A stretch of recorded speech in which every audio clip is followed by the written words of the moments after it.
प्रकृति जब अपना विनाशकारी रूप दिखाती है तो कुछ ही घंटों में जिंदगी पूरी तरह बदल जाती है।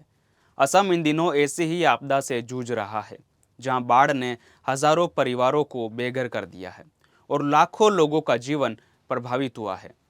सड़कें नदियों में बदल चुकी है, खेत पानी में डूब गए और राहत शिविर हजारों लोगों का सहारा बने हुए हैं। हालात कितने गंभीर है, राहत बचाव का काम कहां तक पहुंचा, आइए जानते हैं इस खास रिपोर्ट में।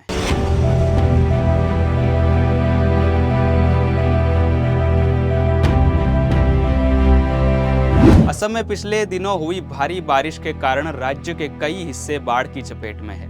अधिकारियों के अनुसार ये पिछले 60 वर्षों की सबसे भीषण बाढ़ है। 1 अगस्त तक रिपोर्ट के मुताबिक बाढ़ से कम 80 लोगों की जान जा चुकी है और लगभग 3 लाख लोग प्रभावित हुए हैं। बाढ़ की शुरुआत 18 जुलाई के आसपास नागालैंड में जबरदस्त बारिश के साथ हुई, जिसकी वजह से ब्रह्मपुत्र और सहायक नदियां उफान पर आ गई। 21 जुलाई तक मौतों की संख्या 11 हो गई थी और लगभग 3 लाख लोग बाढ़ की चपेट में आ गए थे। राहत एवं बचाव कार्यों में जुटी टीमें उस समय 12,720 लोगों को 52 राहत शिविरों में सुरक्षित पहुंचा चुकी थी। इस दौरान कई नदियां खतरे के निशान से ऊपर बहने लगी। नियामती घाट पर ब्रह्मपुत्र, शिवसागर में बुरहिद्दीहिंग, शिवासागर में ढिको, ढिसांग और धनसरी नदी सभी खतरे के निशान से ऊपर बह रही थी। ऊपरी असम के जिलों जैसे शिवासागर, जोरहघाट, चराइदेयो में हालात गंभीर बताए गए। राज्य आपदा प्रबंधन प्राधिकरण यानी ASDA की ताजा रिपोर्ट के मुताबिक अब तक 78 मौतें हो चुकी है। 4 सबसे ज्यादा प्रभावित जिलों में चराइदेयो में लगभग 1,37,561 लोग प्रभावित हुए हैं। इसके बाद शिवसागर में 84,600 और जोरहट में 49,911 लोग प्रभावित हैं। असम सरकार के मुताबिक 31 जुलाई तक कुल 112 राहत शिविरों में 75,583 लोगों को सहायता दी जा रही थी और 30 वितरण केंद्रों से 72,000 लोगों को भोजन मिल रहा था। बाढ़ से जो मानवीय क्षति हुई है वो बेहद गंभीर है। राहत शिविरों में हजारों परिवारों को रखा गया है।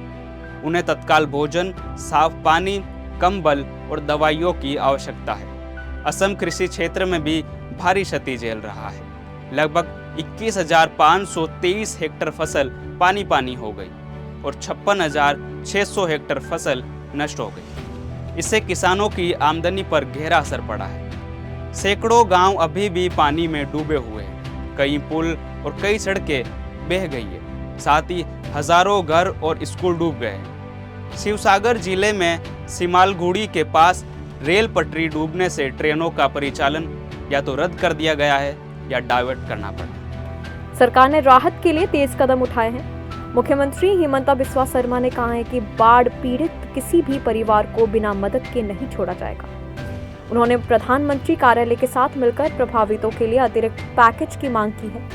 प्रभावित किसानों और व्यापारियों को 6 महीने का ऋण पुनर्भुगतान स्थगन दिया जाएगा। इसके अलावा प्रत्येक प्रभावित परिवार को 15,000 रुपए की आर्थिक सहायता देने की योजना है। वहीं गौतम अडानी ने भी मुख्यमंत्री राहत कोष में 11 करोड़ रुपए का दान किया है, जो राहत एवं पुनर्वास कार्यों में मदद करेंगे। आपको बता दें कि राहत एवं बचाव अभियान में NDRF और SDRF की टुकड़ियां, भारत सेना, एयरफोर्स और असम पुलिस एक्टिव है। बचाव दलों ने शिवासागर, जोरहट, चराइदेयो जैसे जिलों से नाव और हेलीकॉप्टर की मदद से हजारों लोगों को सुरक्षित स्थानों पर पहुंचाया है। मौसम विभाग ने चेतावनी दी है कि अगले कुछ दिन भी भारी बारिश की संभावना है। विशेषकर तिनसुकिया, धेमाजी और लखीमपुर जिलों को सतर्क रहने को कहा गया है।